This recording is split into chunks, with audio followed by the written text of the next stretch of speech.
అలసిన వానికి ఊరడించు మాటలు. సహోదరుడు భక్తి సింగ్ గారి పరిచర్య నుండి సేకరించిన అనుదిన ధ్యానములు. ఏప్రిల్ 8. ఇశ్రాయేలు పరిశుద్ధ దేవుడగు సృష్టికర్త అయిన యెహోవా ఈ మాట సెలవిచ్చుచున్నాడు.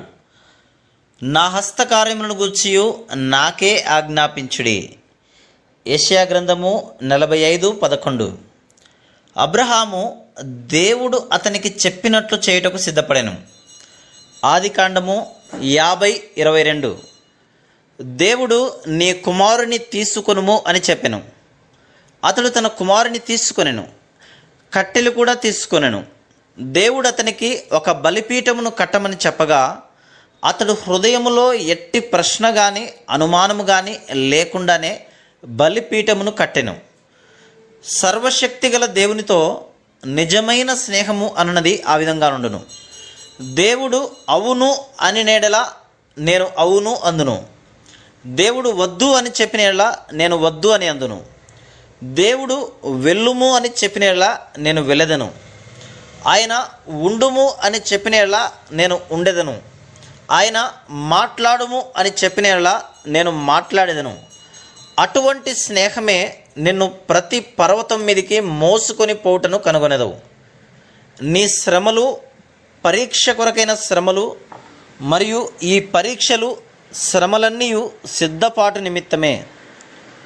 మొట్టమొదటిగా దేవుడు అబ్రహాముతో తాను ఏ విధముగా సొదొమ గొమొరాలకు తీర్పు తీర్చనయున్నాడో దానిని తెలియజేసెను.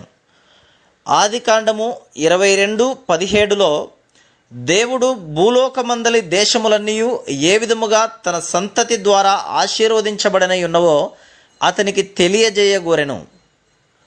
ఆ సంతతి ప్రభువైన యేసుక్రీస్తే. ఆ సంతతి ద్వారా కలుగు ఆశీర్వాదములలో అబ్రహాము కూడా పాలిభాగస్థుడే. అంధకార సంబంధమైన శక్తులన్నిటి మీద, దేవుని శత్రువులందరి మీద ఆ సంతతి పొందిన విజయం యొక్క ఫలమును అతడు కూడా అనుభవించును. ఆయన విజయము యొక్క ఫలమును ఆయన యందు అనుభవించు ఆధిక్యత మనకును కలదు. పరలోక స్థలములలో అంధకార సంబంధమైన శక్తులన్నిటి మీద ఆయన విజయమునందు మనకు పాలిభాగము కలదు. దేవునికి స్నేహితుడుగా ఉండుట అనగా ఇదే. 13వ వచనము దేవుడు అబ్రహాము విషయములో ఇంకా ఎట్టి స్నేహమును కలిగి ఉన్నాడో బయలుపరుచున్నది. ఆ పొట్టేలు పొదలో తగులుకొని ఉండుట అది ఎక్కడికో పారిపోనుని కాదు.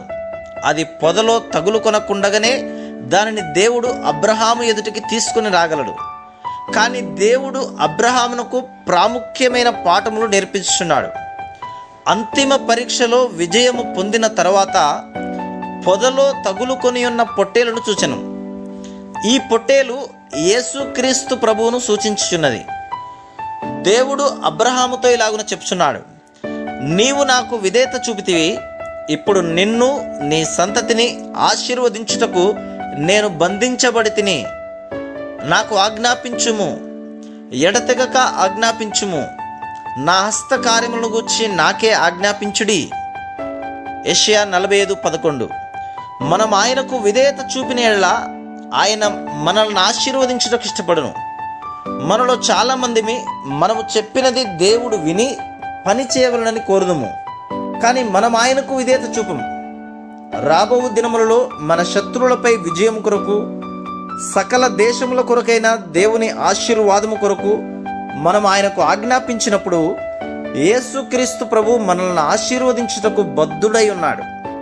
రాబో తరములన్నిటికీ దేవుని యొద్ద నుండి శ్రేష్టమైన వాటిని ఆజ్ఞాపించుటకు అబ్రహాము నేర్చుకొనున్నట్లు దేవుడు అబ్రహామును పర్వత శిఖరమునకు తీసుకొని పోయెను. దేవునితో స్నేహము చేయుట అను పర్వతమును ఎక్కుటకు నీకు కోరిక కలదా? నీవు దేవుని స్నేహితునిగా నుండగోరుచున్నావా? నీవు దేవుని స్నేహితునిగా నుండగోరిన ఎడల అబ్రహాము జీవితములో ఆ రహస్యమంతయు బయలుపరచబడుటను నీవు కనుగొందువు. ముఖ్యముగా ఆదికాండము 22వ అధ్యాయములో బయలుపరచబడెను. Praise the lord.